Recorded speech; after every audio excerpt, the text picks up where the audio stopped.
Bonjour à tous, elle s'appelle Redefine Meats Company. Elle est basée en Hollande, elle apporte une technologie conçue en Israël, à Tel Aviv, et fournit à des magasins allemands, européens, des filets de viande imprimés.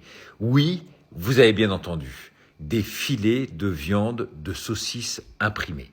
C'est à partir d'une biopsie de cellules souches animales qu'est conçu cet ersatz, selon le type de viande souhaitée, bœuf, porc, volaille et bientôt poisson.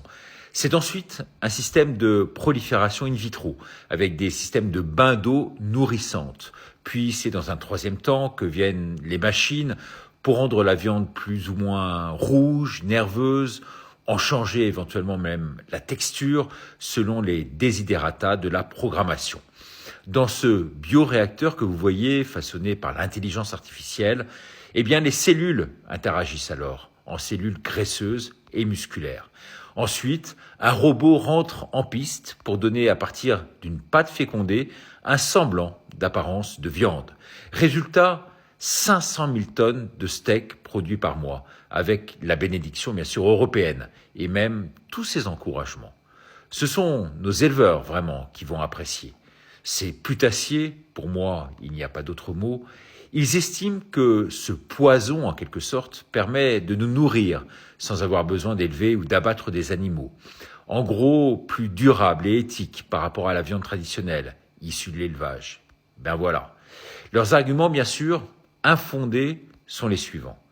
La réduction de la souffrance animale, de l'empreinte carbone, de la déforestation, associée, bien sûr, à ce qu'on pourrait appeler l'élevage intensif. C'est ainsi que 10% de la viande consommée dans le monde sera produite à l'horizon 2030 de cette façon. Tout cela, si on ne réagit pas. Du tube à essai, à la table, il n'y a plus qu'un pas. Ce n'est plus de la science-fiction. C'est un monde devenu si cruel, absurde, chaotique, où même la bonne viande n'en est plus une. Ma grand-mère, à l'époque, parlait de creuser sa tombe avec son ventre. N'est-ce pas là plus que jamais d'actualité ? Bientôt, l'homme sera reproduit ainsi, en 3D. C'est la raison pour laquelle, dans mon livre, Programme, qui vient de paraître sur Amazon, et parmi mes 50 mesures et 300 propositions, eh bien, il y a bien sûr la création d'un ministère concernant la malbouffe. Veiller en somme à ce que nous et nos enfants puissent manger convenablement sur le sol français. C'est un impératif, dans les écoles aussi bien sûr. Merci en tout cas de me rejoindre sur le grandvirage2027.fr.